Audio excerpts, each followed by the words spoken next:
Today's topic is something a lot of you ask me about.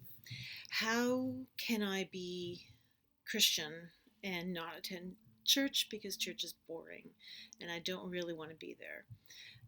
A lot of you have heard the term spiritual but not religious and think that is a perfect category for you. You kind of like the idea of Jesus, you like the idea of Easter and Christmas, and you like the music and so on and so forth. And some of the stories are cool, but you just do not want to be part of the religious service.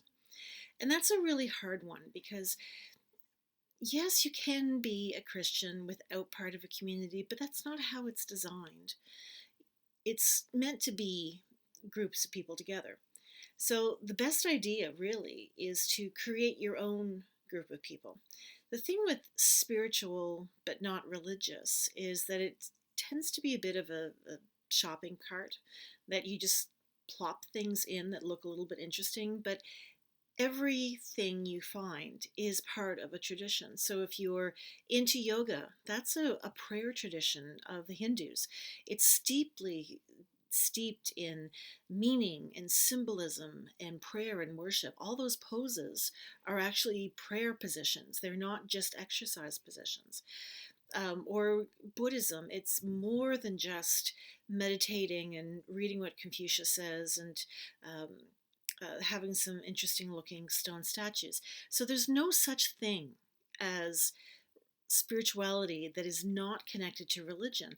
And you can't really disconnect it because then you're left with a whole lot of activities, but you haven't got the wealth underneath it, the reason why we do things. I mean, we're in Lent. The reason we do Lent is because we remember the horrible things that Jesus went through, and we celebrate that together. Same thing with Christmas. It's not about the presents, it's about the giving and preparing for that. Everything that we do is part of a huge circle. So I would suggest this to you. Rather than just calling it a day after you say spiritual but not really religious, how about you look for communities?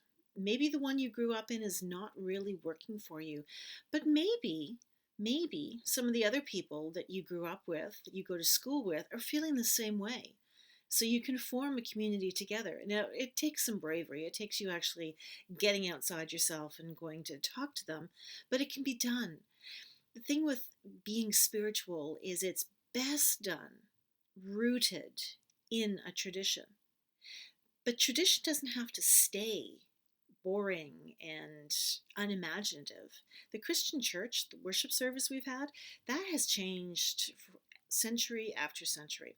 The earliest church actually had a bunch of people sitting together, having a meal together, singing together, praying together, talking together. That was worship. You can do that again.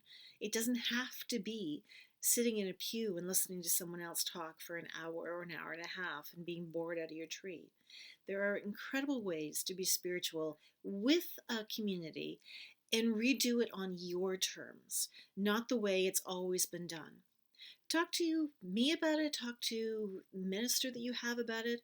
There are ways to do it. It just usually takes a couple of people with a bit of imagination and some bravery and some drive, and you can form new communities. There are absolutely no rules about it.